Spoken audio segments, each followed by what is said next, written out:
Hello, good day. Sanbonani Dumelang, Marietjie Bothma, right here from our studios in South Africa. Today is the 10th of May in this beautiful warm weather. Welcome to the news bulletin today with me, Untomzama Zulu. In our headlines today, Ramaphosa wins NEC support and stares down Magashule's loyal list. Hundreds of Palestinian protesters wounded in weekend of clashes with Israel's security forces. And judge sets aside fraud trial after lawyer admits to being very drunk during proceedings. In our first story this morning, Ramaphosa wins NEC support and stares down Magashule's loyalists. Magashule and his supporters are not going down without a fight. The vast majority of members of the ANC's highest decision-making body threw their weight behind the suspension of their Secretary General, saying the decision was fundamental to the party's renewal.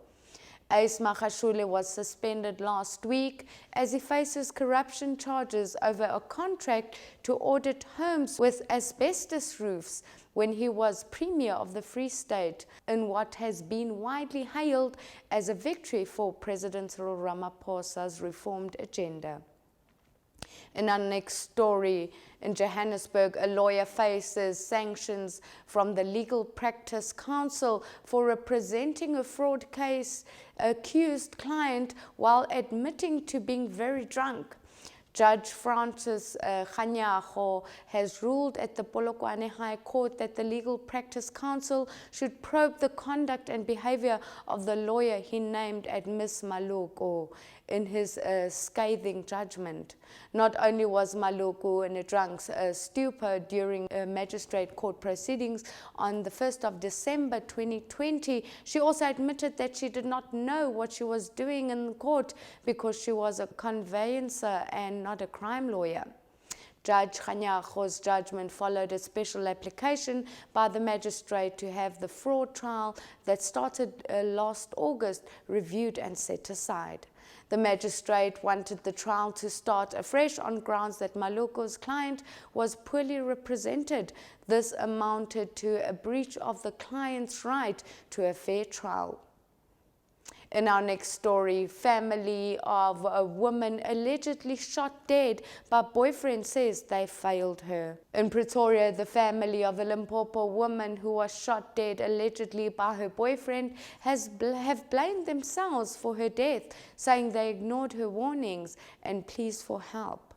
They said before Tsepo Rakoma was sprayed with bullets in the parking lot of a shopping center in Polokwane last week, she had pleaded for their intervention, warning that the father of her 3 children was baying for her blood over her decision and end the relationship. She told them that the suspect was stalking her. The 32-year-old bank employee was killed while sitting in a car during her lunch break, parking a public outcry and bringing into the spotlight the source of gender-based violence in the country.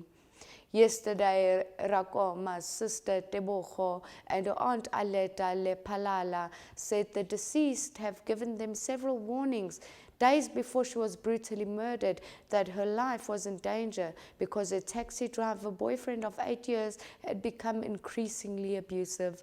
The suspect, 34, was arrested at the scene on charges of murder, and Limpopo police had said this was after he climbed on top of the roof of the parking lot and threatened to commit suicide. In our next story, ANC to take legal action after audio clips from special NEC meeting leaked.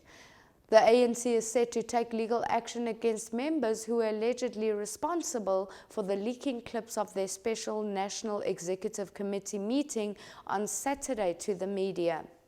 This was revealed by the ANC's national spokesperson Pule Mabe yesterday after explosive revelations about divisions within the government party were contained in the clippings. The ANC's legal team is looking into the matter of leaks, including the unauthorized dissemination of the ANC NEC material across all social media platforms, Mabe said. The warning came after the leaks exposed how the suspension of ANC Secretary Asma Khashule had opened a can of worms about deep-seated hatred, antagonism among senior party officials amid the organization. The hatred and mistrust among these parties' leaders outplayed itself and are contained in the leaked video clips of what transpired at the ANC's National Executive Committee meeting on Saturday. Mkhize calls for claims as COVID-19 variants of concern are detected. Health Minister Zweli Mkhize has allayed fear following the detection of 2 new COVID-19 variants. Mkhize said the country's scientists had sequenced a coronavirus test from travelers and 11 cases had come back positive. Another 4 cases have tested positive for the B16117.2 coronavirus strain first detected in India. He said all 4 cases have been isolated and they were detected in patients from Gauteng and KwaZulu-Natal, all of whom had a history of travel from India. The most glaring development was that the UK variant had been detected in a sequence from the community transmission. He said this showed that the variant had begun circulating in the country. Mkhize maintained that citizens should not panic as the country genetic surveillance would assist in detecting and understanding the variants. He added that several COVID-19 tests were currently being sequenced to understand which strain they had, and the results of these would be known within days. Let's take a short break. When we come back after the break, we'll be going to some international news and actually also some good news. Do not go anywhere. We'll be right back.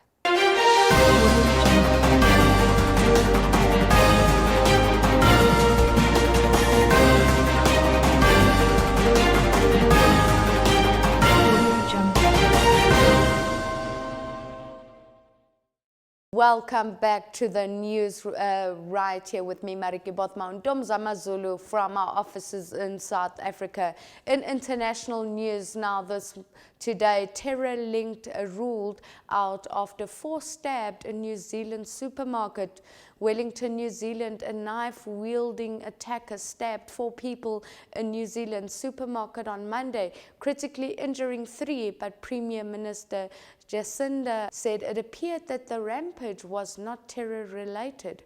Police said the attack, highly unusual, a normally peaceful South Pacific nation, occurred at a Countdown supermarket in central Dunedin, and a man had been taken into custody. Witnesses told local media a man carrying 2 knives stabbed staff in the supermarket, and bystanders who tried to stop him were also injured. The most recent mass casualty attack in New Zealand was the Christchurch mosque shooting in March 2019, when a white supremacist gunman murdered 51 Muslim worshippers and severely injured another 40. Ardern said the first question that she asked police was whether the Durban attack had national security implications, but they assured her it did not. Hundreds of Palestinian protesters wounded in the weekend of clashes with Israel security forces.